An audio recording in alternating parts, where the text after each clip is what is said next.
ഈ 2 കാലം വെക്കണം. അപ്പം നമുക്കറിയാമല്ലോ വ്യത്യാസം. 2 കാലം ഇപ്പം എങ്ങനെയുണ്ട് ഈ ദിവസം? നമ്മൾ അതൊന്നും അവസാനം കണ്ടിട്ടില്ലേ?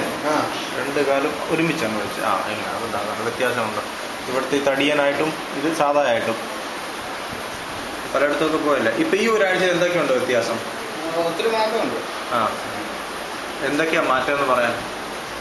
അത് ചൂട് കുറവുണ്ട്. നമ്മൾ പിന്നെ ഇങ്ങനെ ഞെക്കുമ്പോൾ കുഴിവ് വരുന്നേ. ആ കുഴിവ് ചില സമയങ്ങളിലേ കൊള്ളാം. ഫിറ്റിംഗ് അടിമ എപ്പോഴും ഇല്ല, ചില സമയത്തുള്ള. നേരത്തെ എല്ലാ ദിവസവും ഉണ്ടായിരുന്നോ കുഴിവ്? ഇന്നിപ്പോ എല്ലാ ദിവസവും ഉണ്ടോ? എല്ലാ ദിവസവും അല്ല, ചില സമയങ്ങളിൽ എല്ലാ ദിവസവും ഇല്ലാതാനും അല്ലേ. പിന്നെ എന്താണ് വേദനയുടെ കുറവുണ്ടോ? എത്ര ശതമാനം മാറ്റമുണ്ട്? പകുതി, മുക്കാൽ, കാൽ? 50% മാറ്റം ഉണ്ട്. ശരി. പിന്നെ പുകച്ചിൽ അങ്ങനെ ഒന്നും അന്നേ ഇല്ലായിരുന്നല്ലോ? ചില സമയത്ത് നേരത്തെ എപ്പോഴും ഉണ്ടായിരുന്നോ? നേരത്തെ ഇപ്പോഴും ഉണ്ടായിരുന്നു. പിന്നെ വേറെ എന്താണ്? ചൊറിച്ചിലുണ്ടായിരുന്നു അന്നൊക്കെ? അന്നൊക്കെ ഇടയ്ക്ക് ചൊറിച്ചിലുണ്ടായിരുന്നു. ചൊറിച്ചിലിപ്പോ ഇല്ല. അവിടെ പോയി സ്ഥിരവേദന.